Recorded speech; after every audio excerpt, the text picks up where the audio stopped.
For more on the troubling armed conflict between Israel and Palestine, I'm being joined on the news by an international affairs analyst, Uria Francelli. Thank you for joining us on The World Now. 10 days and we're counting thousands of casualties. What do you make of this war between Israel and Palestine?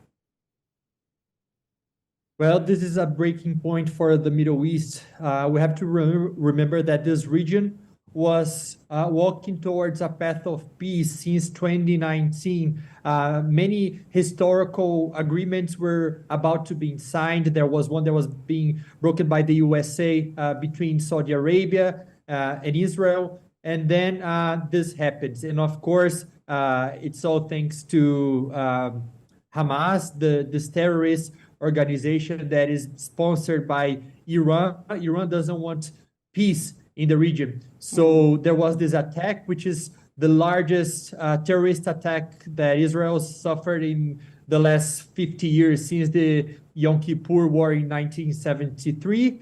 And yes, that's pretty much what happened. And you know, Israel is not taking this lightly. It's out to crush Hamas. But of course, in the midst of that, it's not only members of Hamas that are being affected. Women, children, the elderly, the vulnerable are all bearing the brunt of this rage of what you would call retaliation or defense of the Israeli people. And of course, it's even spread into Lebanon already. So how can the situation be helped so it doesn't degenerate any further? That's true, Abu Sajid. That's what Hamas always wanted.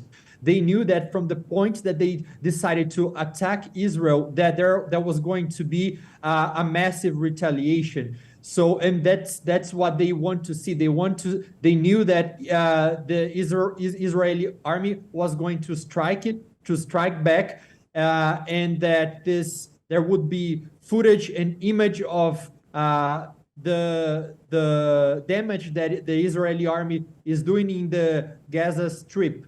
And with that, they intend to turn the region's opinion about Israel. They want to turn the Arab world that was walking towards a moment of peace against Israel.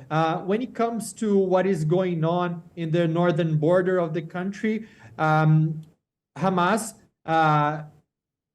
it developed its strategy thanks to another group that is much more powerful, much larger, which is Hezbollah. You were talking about that earlier. And Hezbollah has about 150,000 rockets, and they can strike Israel. They are a Shia group that is also sponsored by Iran. And it's a very tense moment because they don't want Hezbollah to join the war along with Hamas. And, you know, this is taking it's beginning to take international dimensions. And, you know, we're just really scared for the people because, of course, it boils down to them. Repeatedly, the U.S. has supported the fact that Israel has a right to defend itself. But it's also given a clause that it should consistently follow the rules of war. And just very recently now, Joe Biden has said that he isn't sure he would be able to visit Gaza on the invitation of Benjamin Netanyahu. Do you think that could have any implication on this confrontation? I think not only the U.S., but the international community has been sending a message that they stand by Israel. They've been some world authorities have been visiting. For example, the EU Commissioner, the president of the EU Commission, Ursula von der Leyen, she visited Israel. The US sent the State Secretary Anthony Blinken to Israel to show especially Hezbollah and Iran that the US is present there in the region, and that they stand by the Israeli people. And I mean, what the greatest message that they need to send now, a way that they can send this message now, besides sending people there, is sending military help. And also the U.S. sent one of those plane carriers to be by the coast of Israel, also to scare Hamas, to scare Hezbollah and other terrorist groups away, so they don't join the war. At the same time, we have to remember that the international community is watching closely, so Israel doesn't break a lot of human rights, and that they don't commit human rights abuses, war crimes. Yes, yes. Indeed. And you know that when help comes in the form of military support, somehow also you want to question, or you want to, just get the motives really of the supporters, of the sponsors, because apparently peace is just very necessary, but then by the time support would come, it doesn't always come in form of food supplies, health supplies, and all that, but it could come in the form of military equipment. Does that seem then that maybe the countries of the world are also trying to will their strength and try to just prove who is greater than the other? Do you perceive that?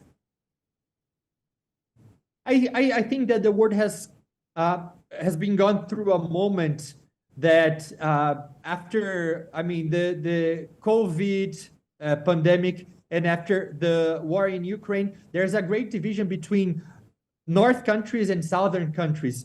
That the south of the world, the developing nations, the poorer countries, they feel like they have been left behind by the rich countries, the large democracies. So it's natural that there's also a division again with the more developing nations taking more the Palestine side than the Israeli side.